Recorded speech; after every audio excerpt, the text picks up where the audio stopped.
Sally Yates, a former number 2 of the DOJ, will testify today before a Senate subcommittee on crime and terrorism about Russia's attempts to interfere in the 2016 presidential election. She, of course, was fired by the Trump administration in January after refusing to defend the president's travel ban in court.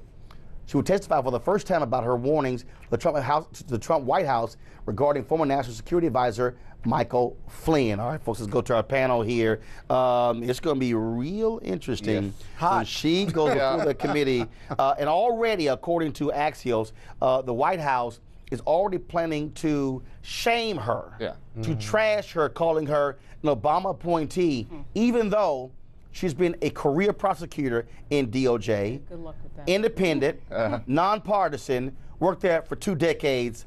Eugene, nice try. Look, I think it's already established that Mike Flynn broke multiple statutes, committed multiple crimes. I think at this point he probably had to hire Scott to defend him. This is probably the only lawyer that can probably get him off Scott ain't taking that because he ain't got no money. But my thing is this, at what point in time do we start the lock him up chance? That's all I'm here for. Right, because he loved screaming lock Clinton up. I think at this, when you're literally director of national intelligence, you know the laws, you know the rules of the game.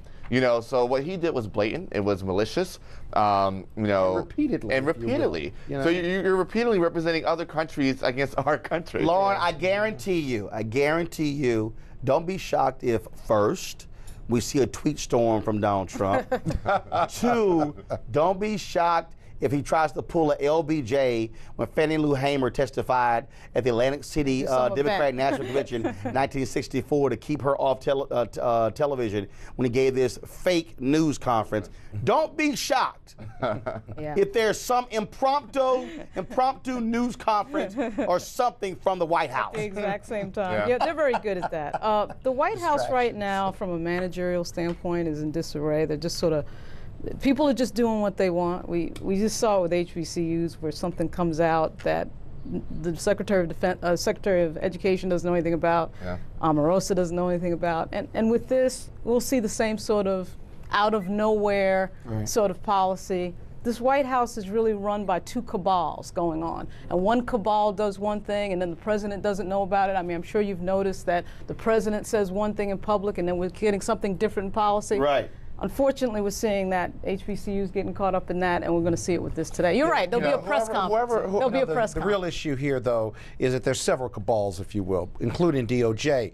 Look for her testimony and look for the Trump administration and DOJ to limit her testimony today based on security issues, privilege issues, whether national security will be put at stake by her testimony. Look for her testimony to be carved because they tried to do that already, but also look for her to be a strong voice. She's very well respected, not only by the defense bar, but by prosecutors, as you said earlier, and she's going to bring the funk. As they're not going to be Eugene, bottom line here is she will speak truth to this, and again, the Trump folks want to run from Russia as fast as possible, but here's one deal.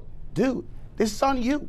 Yeah, this is on you. This is 100% on Michael Flynn. I mean, he was DNI.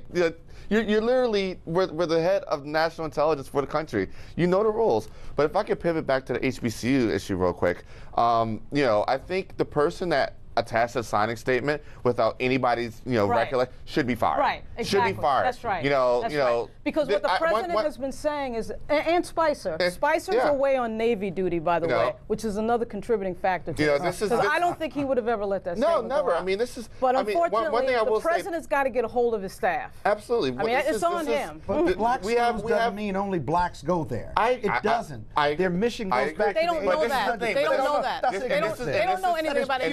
And this is why I believe the staff for that thought to stick that in there should be fired. Omarosa was outside of knowing this. DOE was outside of knowing this. The White House outside of knowing this. The staff and the lawyer that did that should be fired. A peaceful protest turned deadly. 37-year-old black man was shot and killed by Baton Rouge police. Your hands are in the air, and you still get shot by the cops. Oh my God, please don't tell me he's dead. We're not going to let hate define us.